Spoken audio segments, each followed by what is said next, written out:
Bismillahirrahmanirrahim. Teman-teman yang dirahmati Allah Subhanahu wa taala, tadi kita membahas tentang bagaimana Allah Subhanahu wa taala senang sekali kepada hamba-hamba yang beristighfar. Dan istighfar ini salah satu amalan favorit Nabi Muhammad sallallahu alaihi wasallam. Jadi kalau kita mungkin ada yang favoritnya senang push up, sehari push up-nya 100 kali. Gak pernah ketinggalan, setiap hari 100 kali. Sampai ngebentuk gitu ya. Maka Nabi Muhammad SAW sehari beristighfar 70 atau 100 kali. Itu favorit Nabi banget.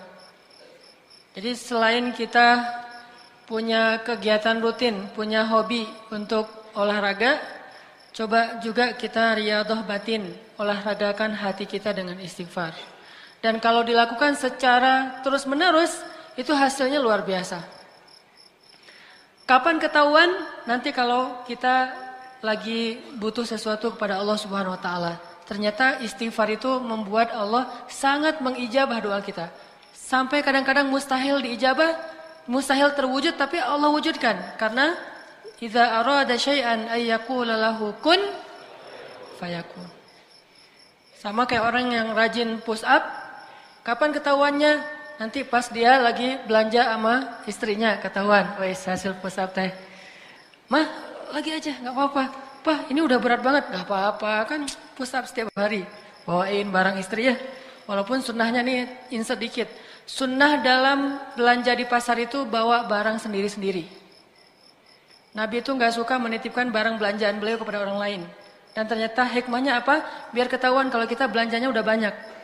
Bayangin kalau kita belanja, terus belanjaan kita dititipkan kepada orang lain. Supir kita mungkin, atau asisten rumah tangga, atau kepada suami, atau kepada istri. Nggak ketahuan kalau kita udah belanja banyak. Nah, jadi gara-gara kita rajin push up, nanti ketika ada masalah, manfaat tuh. Ban mobil kempes, ngedorong ya. Atau ganti ban mobil juga kan, cowok sejati mah kan harus minta ganti ban mobil. Masa pas ban mobil kempes nelpon misalnya asuransi apa datang, itu agak kurang keren sih. Walaupun mudah. Jadi yang keren itu justru jangan mudah-mudah amat. Persulitlah hidup kalian supaya keren. Demi mencari keren, pencitraan, jadi cari masalah. Ketahuanlah orang yang rajin olahraga, orang yang rajin tilawah Al-Quran, orang yang rajin tahajud, orang yang rajin puasa, suatu saat nanti itu pasti akan ada hasilnya ketika dalam kondisi-kondisi tertentu. Begitu juga istighfar. Jadikan istighfar itu kayak hobi kita, seperti kita push up. Setiap hari istighfar. Minimal banget 100 kali, karena Nabi aja yang dosanya bukan dosa besar, cuman Nabi beristighfar atas pasti karena beliau sebagai manusia biasa hamba Allah, mungkin kesalahan beliau itu bukan berbuat dosa, bukan bermaksiat, tapi kesalahan beliau itu adalah belum memenuhi hak Allah Subhanahu wa taala. Itu aja 100 kali istighfar. Gimana kita yang dosanya itu banyak banget. Saya pengen sharing satu kisah yang mungkin teman-teman pernah dengar. Kisah tentang seorang ulama yang bernama Imam Ahmad. Imam Ahmad itu muridnya siapa? Murid gurunya yaitu Imam Asy-Syafi'i. Imam Ahmad itu menghafal hadis alfi hadisan, 1.000.000 hadis. Jadi Imam Ahmad itu menghafal 1.000.000 hadis. Dan sama dengan kita. Di antara hadis 1.000.000 itu ada yang kita sama menghafal dengan Imam Ahmad, yaitu innamal a'malu binniyat. Sama dengan Imam Ahmad. Hadis pertama. Tapi nggak sampai 1.000.000. Imam Syafi'inya aja sampai kagum banget sama Imam Ahmad. Saking menghafal 1.000.000 hadis. Dianggap sebagai ulama hadis. Suatu hari Imam Ahmad itu tinggal di Baghdad dan beliau bilang, kenapa ya saya kok pengen banget ke Basrah. Padahal beliau tuh nggak kenal siapapun di Basrah. Baghdad Basrah itu lumayan beda provinsi. Saya kepengen banget ke Basrah.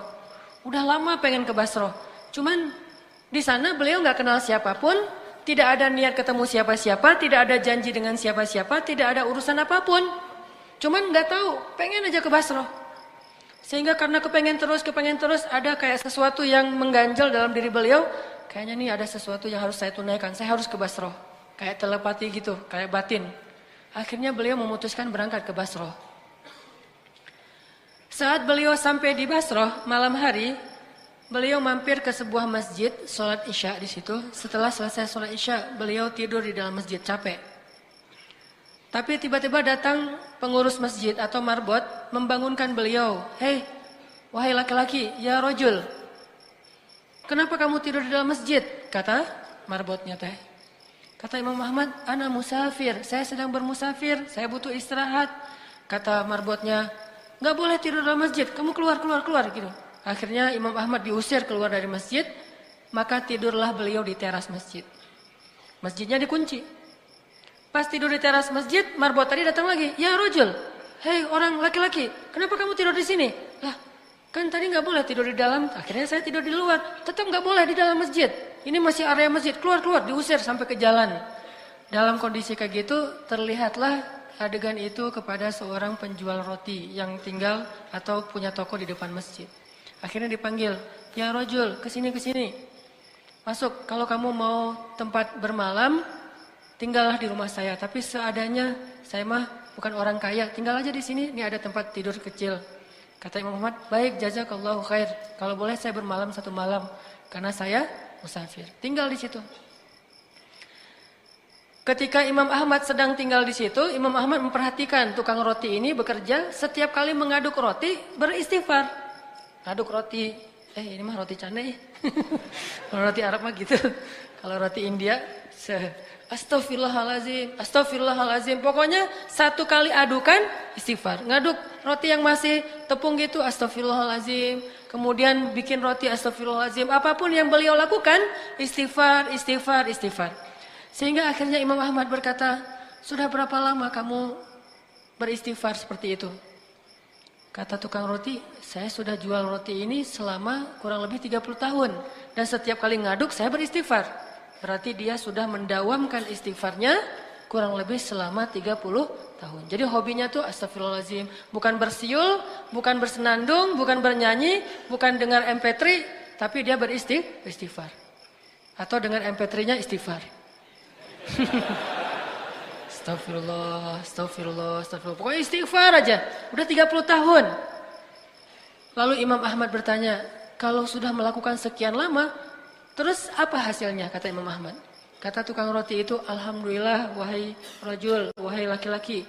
Tidak ada permintaan saya kecuali Allah kabulkan. Saya baru bilang, ya Rob, udah Allah kabulkan.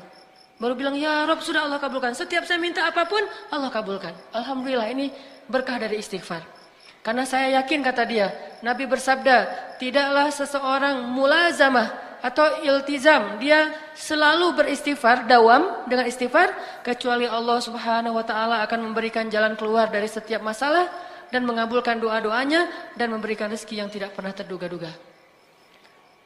Kata laki-laki tadi, penjual roti, cuma 1 permintaan saya yang belum dikabulkan. Imam Ahmad bertanya, apa itu? Saya pernah berdoa, ya Allah, saya kagum sama Imam Ahmad bin Hanbal. Saya ingin bertemu dengan beliau. Kabulkanlah ya Allah. Langsung Imam Ahmad bertakbir, Allahu Akbar. Ternyata ini nih masalahnya. Kenapa saya kok nggak enak hati selama di Baghdad? Akhirnya saya jadi kepengen ke Basrah. Itu gara-gara istighfar laki-laki penjual roti. Istighfar dialah yang membuat Imam Ahmad jadi datang ke Basrah dan bertemu dengan laki-laki tersebut. Coba bayangin. Jadi dawamkan istighfar. Pengen mulai sekarang nih. Selama berapa? 30 tahun. Gak apa-apa, 30 tahun. Nanti sekarang usia teman-teman berapa rata-rata? 40?